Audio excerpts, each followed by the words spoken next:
guys! Alright, so continuing on with limiting reagents, after you determine which reactant is the limiting reagent, and we determined that it was NaOH, you might be asked how many moles of the excess reactant, which in this case is CO2, remain.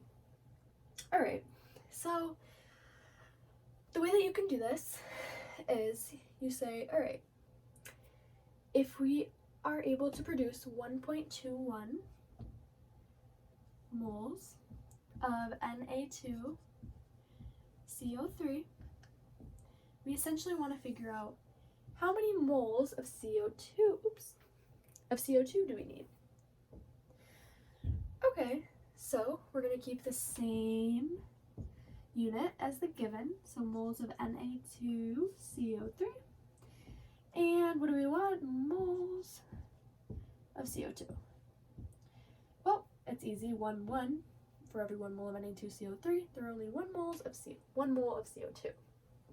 Okay, that means we're going to use 1.21 moles of CO2, because 1.21 times 1 divided by 1 is 1.21. But that's how much we used. The question's asking how much remains. Okay, so what do you have to do? Well, we have how much we had to start with. They gave us that, 1.30. All you have to do is subtract the amount of moles used. So I'm just going to write that.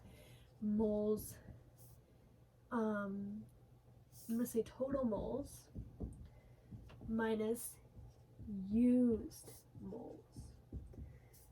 Okay, well, what's the difference? Well, I'm sure some of you can do this.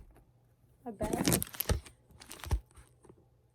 I'm sure some of you can do this in your head, but, well, I can't, so, oops. Yeah, I just messed it up here, too.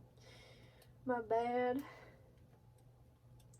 Alright, and the answer is 0.09, but we have to make that 3 sig figs.